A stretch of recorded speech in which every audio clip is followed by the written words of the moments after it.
When we think about someone being called into some formal type of ministry, I think sometimes we have this hallmark image of how it happens. They're kneeling in prayer somewhere, and there's this bright light that shines down on them, and angelic voices singing. That's how yours happened, I know. Except it was Broadway, wasn't it? Yeah. That's not how it happened for me. This whole thing of coming to understand and accept that somehow I was called into ministry, it was not a smooth, easy road filled with kneeling and angelic voices and all of that sort of thing. It just didn't happen. As a son of a Methodist preacher, I was determined by my early teenage years that there was no way in anywhere that I was going to be this. Of course, now you see what happened. Our determination sometimes doesn't carry through with that, but I wasn't going to be this, and it was not really until my sophomore year of, or my freshman year of college, my second freshman year of college. That says a lot too, doesn't it? That, as John Wesley said, I began to feel my heart strangely warm. And then I began to consider maybe this would be a reality for me. And so I began to test it out and to do things to tell me if this is what I needed to do, what I was called to be. My sophomore year, I worked for a professor in his local Methodist churches during that time, doing services and that sort of thing. And by the end of that year, I had determined that this was probably it. And as I was going to move to a university the last 2 years, I was appointed to be the pastor of 2 churches in the Methodist church there. I was a full-time student and a full-time pastor of 2 churches. And yet, even as I did that, I continued my discernment, and by discernment I mean I wrestled with God. Although a lot of the time I was wrestling with myself. But what you might think as a process that looks something like this was actually a process that was more like this. It was all over the place. So as I was moving into my senior year, I knew I had to make a decision about something, and I had 3 things that I was looking at. Would I graduate and become an insurance salesman, because what else do you do with a degree in history and philosophy?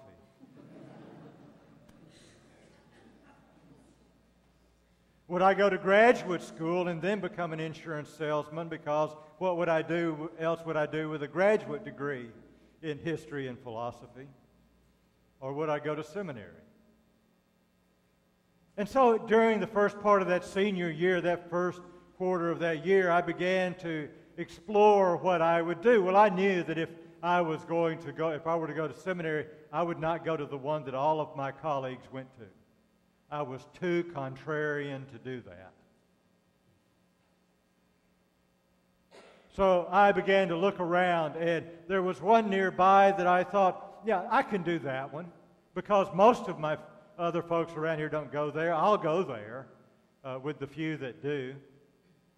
And then I had heard this Old Testament professor from another one that was a good long ways away. It was the farthest.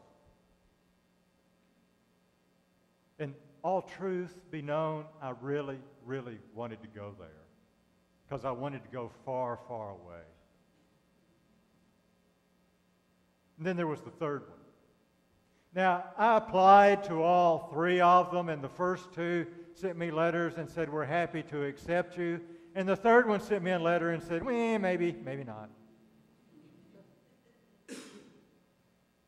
We're not going to tell you anything until you come visit us. Okay. So over Christmas break that year, I drove out to this this university, and I got there the evening before my interview, and I found a place to park kind of behind buildings, and as I walked up, I see these very stately buildings there, and as I walk up the hill, there's one beside me, and I hear a pipe organ.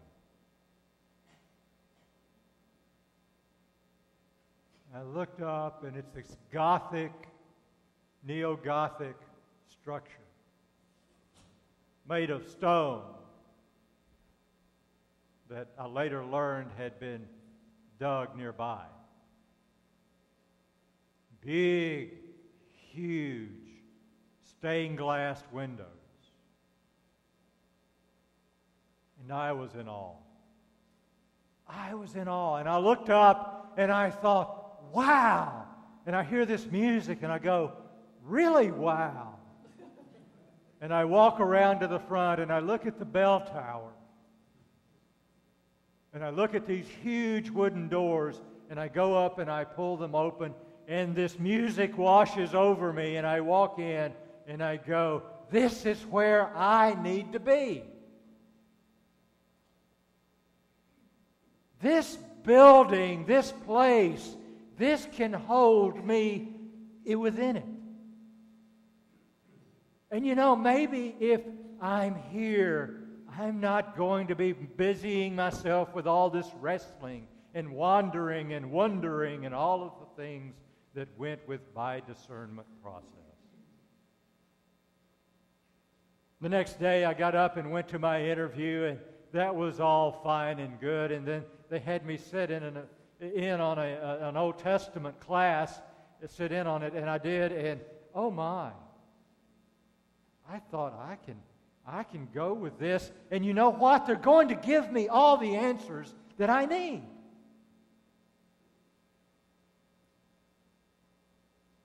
And I walked back out of there, and I walked back over, and I walked in that chapel, and I walked back out, and I felt along that stone, and I thought, oh my, I need this in my life.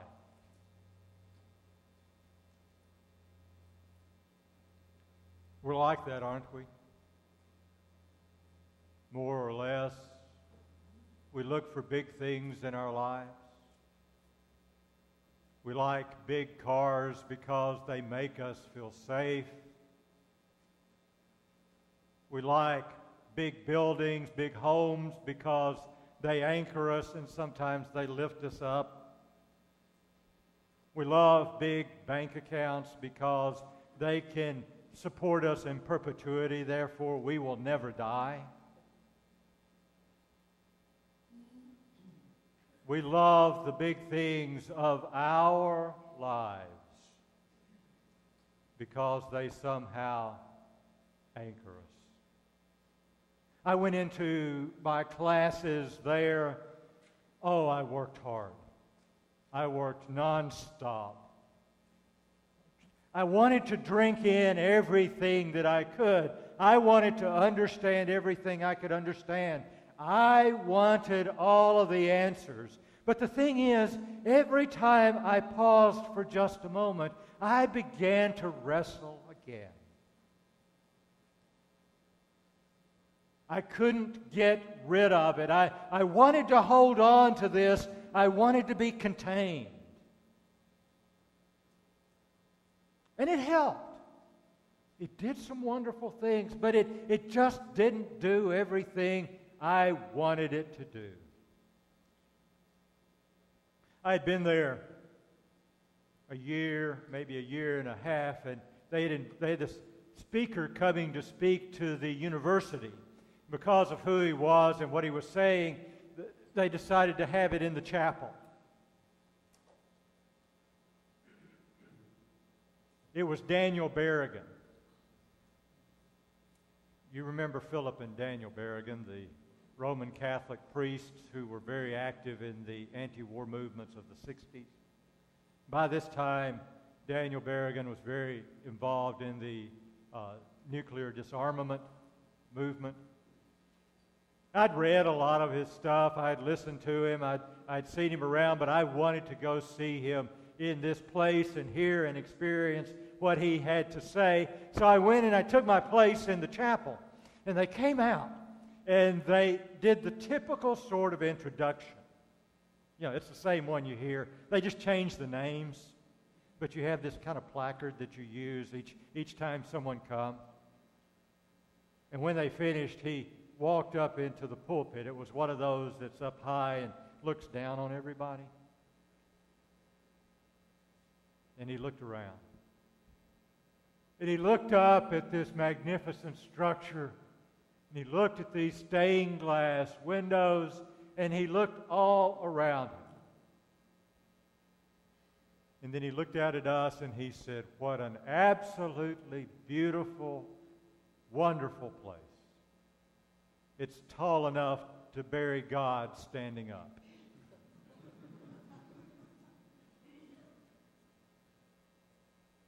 Stones begin to roll away, don't they? Those things that we look for in life, those things that we build around us, that we bring together, those big things in our life that are supposed to protect us and supposed to make everything safe and wonderful for us. Those stones roll away. In his remarks, he gave me permission to admit to myself that I was probably going to be wrestling with these kinds of questions all my life. I'm always going to be dealing with the stones that are rolled away. You and I do that. Sometimes we feel those stones rolling away in emergency rooms when we're sitting waiting on word about someone. Many of us, if not most of us, at some point in our lives have experienced the stones rolling away as we are slowly or way too quickly coming to the realization that this relationship is not going to make it. The stones roll away in our lives. The ones that the disciple touched as he walked out of the temple, those stones, Jesus reminds us, will not stand. And what a prediction that was. 25 or so years later, after Jesus says these words about the time that Mark is writing his gospel, the temple was destroyed. A part of it remains, and we call it the Western Wall, or the Wailing Wall. These artificial things in our lives don't keep us together. What holds us close is the never-ending love God made known to us in the person of Jesus Christ. Everything else falls away. But what makes the difference for us when we're sitting in that emergency room, waiting to hear about someone, is when someone reaches over and takes our hand. It may never say a word, but that simple act says to us there's something enduring here.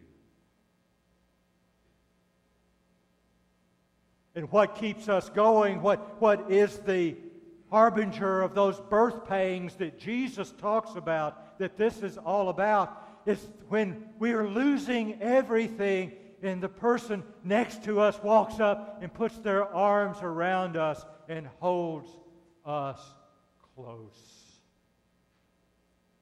Because in those moments, they're God to us.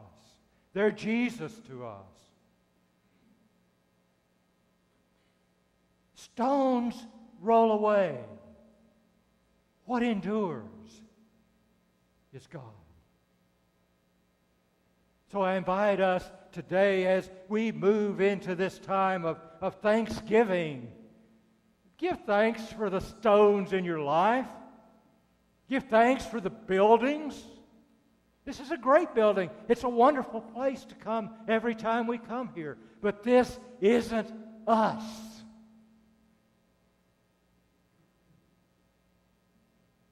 This is us. This is us. And it's in these places, even as we wrestle with God and ourselves and each other, that you and I, it's in these relationships, you and I experience that never-failing love of Christ in our lives. Give thanks for this.